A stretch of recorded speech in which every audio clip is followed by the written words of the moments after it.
ഇന്ന് തന്നെ ഡൗൺലോഡ് ചെയ്യൂ. കാണൂ നിങ്ങളുടെ ഫേവറേറ്റ് ഷോസ്. ഈ ചടങ്ങ് മാറ്റി വെക്കുന്നതായിരുന്നു നല്ലത്. നീയൊന്നും മിണ്ടാതിരിക്കുവോ? സംഭവിക്കാനുള്ളതൊക്കെ സംഭവിച്ചു.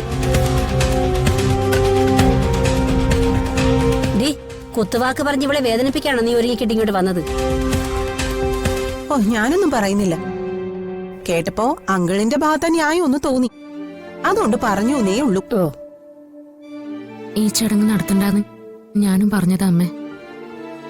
പക്ഷേ സച്ചേട്ടൻ ആഘോഷങ്ങളെല്ലാം മാറ്റിവെച്ച് പേരിനൊരു ചടങ്ങെങ്കിലും നടത്തണമെന്ന് സച്ചേട്ടൻ വാശി പിടിച്ചു. എനിക്ക് എന്ത് ചെയ്യാൻ പറ്റും അമ്മേ? എന്തായാലും സന്ദീപൻ ധനുഷൻ സേതുവേട്ടനെ വിളിക്കാൻ വേണ്ടി പോയിട്ടുണ്ടല്ലോ. അവര് വരട്ടെ മോളെ. ഇനിയിപ്പോ സേതുവേട്ടന് ഇഷ്ടമല്ലെങ്കിൽ ഈ ചടങ്ങ് നമുക്ക് വേണ്ടാന്ന് വെക്കാം. സച്ചിയോട് ഞാൻ പറഞ്ഞോളാം. അങ്കിളിന്റെ ആഗ്രഹത്തിന് എതിരായിട്ട് നിങ്ങൾ പ്രവർത്തിച്ചതുകൊണ്ടല്ലേ ഇപ്പൊ അങ്കിൾ ഇറങ്ങിപ്പോയത്. അതിനുള്ള സാഹചര്യം നിങ്ങൾ ഉണ്ടാക്കാൻ പാടില്ലായിരുന്നു.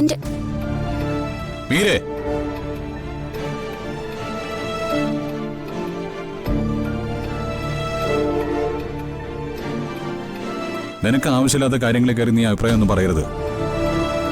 ഈ വീട്ടിലെ കാര്യങ്ങള് അവര് തീരുമാനിച്ചോളൂ, മനസ്സിലായോ? ആ, അങ്ങനെ തീരുമാനിച്ചതുകൊണ്ടാ ഇപ്പൊ എല്ലാം മുടങ്ങിയത്. നേരത്തെ ഇത് വേണ്ടാന്ന് വെച്ചിരുന്നെങ്കിൽ ഈ വരവെങ്കിലും ഒഴിവാക്കായിരുന്നു. അത് നീയാണോ തീരുമാനിക്കുന്നത്? ഇവിടുത്തെ കുടുംബകാര്യങ്ങളിൽ ഇടപെടാനും അഭിപ്രായം പറയാനും നിനക്കെന്താ അവകാശം? നമ്മൾ വന്നതേ ഈ ചടങ്ങിൽ പങ്കെടുക്കാനാ. എന്നിട്ടിപ്പോ ആ ചടങ്ങ് എവിടെ പോയി? നടന്നാലും ഇല്ലെങ്കിലും ഇതുപോലുള്ള അനാവശ്യങ്ങൾ ഇനിയും നിന്റെ വായിന്ന് വന്നാ നീ എന്റെ കയ്യിൽ നിന്ന് വല്ലതും വാങ്ങിക്കും. അനുപേട്ട, വേണ്ട. ഇതിന്റെ പേരില് നിങ്ങൾ തമ്മിൽ വഴക്കിടണ്ട. ഇങ്ങനൊരു ചടങ്ങ് നടക്കാനുള്ള ഭാഗ്യം എനിക്കില്ലായിരിക്കും.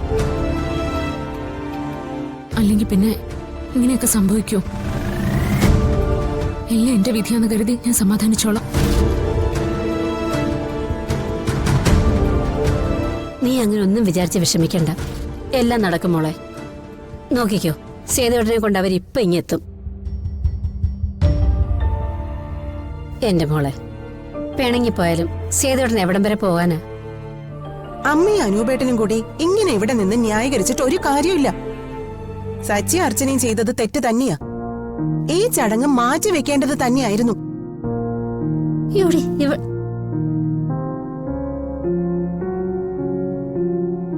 വെറുതെ എന്നെ കണ്ണുരുട്ടി പേടിപ്പിക്കണ്ട.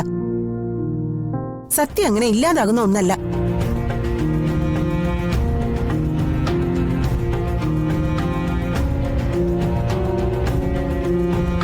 അച്ചു, നീ അവള് പറഞ്ഞൊന്നും കാര്യാക്കണ്ട.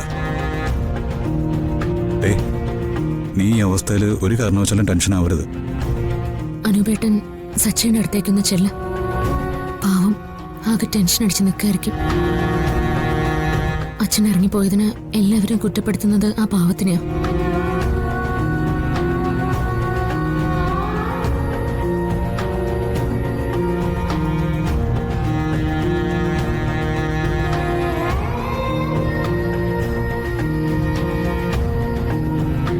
എന്താ അമ്മ, എനിക്ക് മാത്രം ഇങ്ങനെ ഒരു വിധി?